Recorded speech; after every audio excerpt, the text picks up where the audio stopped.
Well, speaking of animation, I think this would be a good opportunity coming off of the great film Rango. Shh.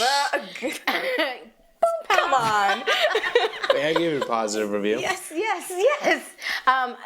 Let's do a 4 from the vault about best animated films. And I'll start. The fifth from the vault. So the film I wanted to talk about was Gay Paris. It's a 1962 film. It had Judy Garland's only voice acting role, and she sang and did the parts, and she did it with Alan Gould. But it's just a really beautiful film that really represents animation at that time. Like, all the art is very painterly and design-oriented, and it has this great Pygmalion story of this French cat trying to make it in the big city, and beautiful musical numbers, beautiful art. Just love the film.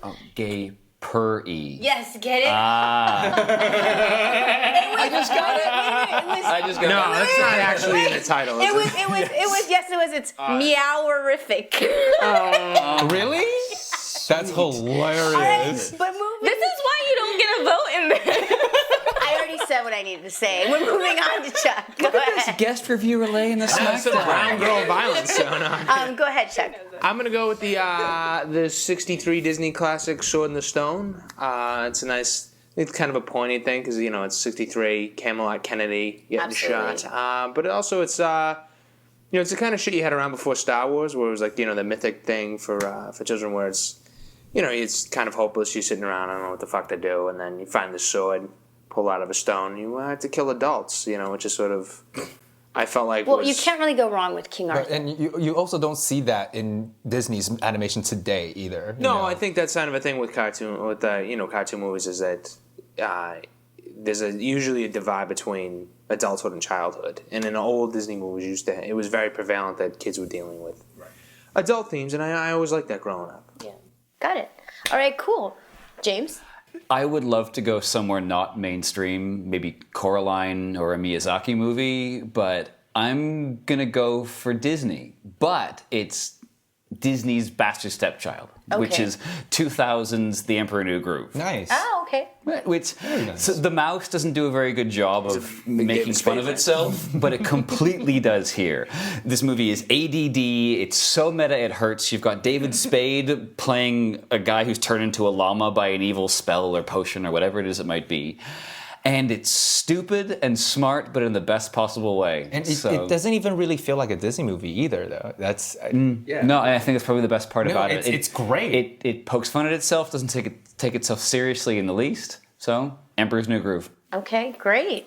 If I were to go with my childhood favorite, I would have said Aladdin, but I watched it recently, and it is the most racist movie I've ever seen. I was Aladdin racist. How is Aladdin racist? Have you seen it? Yeah, of course I've seen it. Edward Said gives well a whole then. lecture on Orientalism that we can then name check later. But maybe let's talk should about write something a we like. thesis on it. Look who went to grad school.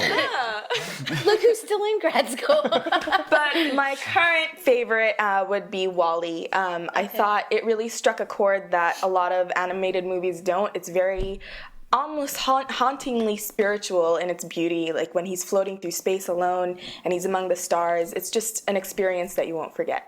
Yes, for me, for someone like me growing up in Asia, we are used to Hayao Miyazaki's film as opposed to, American kids growing up with Disney movie. So for me, I'm going to pick Nausicaa of the Valley of the Wind great from choice. 1984. Fantastic. It's a story about a post-apocalyptic world essentially ruled by giant insects. And it's about this little girl's journey to pretty much save the world and become the Messiah. And the reason why I really enjoyed it is that Miyazaki's films, they're really, really kids-friendly, but in the themes, they always deal with adult and mature themes. For example, environmentalism in this movie, and then there is the relationship between gods and human beings. And war. Exactly, and war as well. It's just, everything is just really well done and tightly knit together, and the animation is just gorgeous, and the music, just everything about it was just great. So, yep, that's my pick. Excellent choice, Wade. Thank you. Okay. What'd you think of my choice? No, I'm kidding. Everyone's great. It's just different. Well, but you know what? This is a good point for me to summarize our choices. So let me see. Nausicaa, Valley of the Wind, The Sword in the Stone, The Emperor's New Groove, WALL-E, and Gay Paris. So that's our 4 from the vault. Great. Oh. Chin chin. Chin chin.